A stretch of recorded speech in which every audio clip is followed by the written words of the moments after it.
All right, in this video, I want to talk about an important component that we don't do, and that is kindness within leadership. And I know you're very kind. So Magic here loves the word kindness. In fact, Magic is a great example of somebody who didn't have kindness in his life, in his environment. In fact, when we got him, we picked him up, and he was just tied to the fence with a note in his halter. And spent the next 2 weeks of his life in the hospital trying to recover, from that. Kindness is a kind of word that doesn't get used much in leadership. Doesn't get used much because it seemed to be soft, right? We're about performance. We're about metrics. We're about KPIs. We're about top line revenue. We're about bottom line results. And sometimes we feel like if we talk about words like kindness inside the business environment, that we're not going to get the results that we're looking for. We're going to become too soft in that process. And I'm telling you, I don't think anything could be further from the truth, especially with today's younger work environment. This younger worker wants to have a sense of purpose. In order for them to have a sense of purpose, they need something from you. And that something is they need to be seen. Now, we all know we like to be heard, but this is a very interesting thing. They need to be seen, not as a number, but as a real person, that you see who they are. Now, I had a former boss from mine who was probably the most amazing person when it comes to having kindness a part of their leadership skill. Great MBA mind, so he had all the financial acumen, had all that kind of stuff. We did all that kind of stuff very, very well.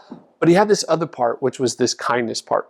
And one of the ways he demonstrated this kindness is a technique that you can use. It's very simple, is that he wrote notes. He wrote handwritten notes and sent them to the employees' homes, celebrating their birthday, celebrating their anniversary, or just celebrating a great accomplishment, something that happened in their personal life, marriage, a birth of a child, whatever that might be. Now think about that. You're at home and you get a piece of mail. And it's from someone that took the time to handwrite the mail, that took the time to hand address it, that took the time to stamp it, that took the time to put it into the mail and get it to you, right? It's not one of those form letters that congratulations on your 5-year anniversary with the such and such company, right? No, it's real, it's personal. And in his notes, he's mentioning something specific about that individual or specific about me when I used to get them, right? That really told me he saw me and my value within the organization. I can't think of a more kind thing to do than to just show somebody you appreciate them. And let's be honest. Today, you get an email, you get a text. That's nice when someone says thanks and do that. But when you get an actual piece of mail, right? When you go to the mailbox, there's actual mail for you. And it's not bills, and it's not junk, and it's not all this other side of stuff that's in there. When it's a real note card or letter, doesn't that feel like amazing? Imagine the impact on your employees.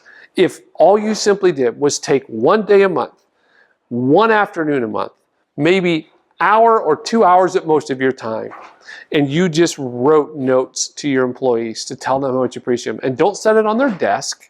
Don't put it in their cubicle. Don't put it in the mail area of the office. Address it to their home, put a stamp on it, and send it to them.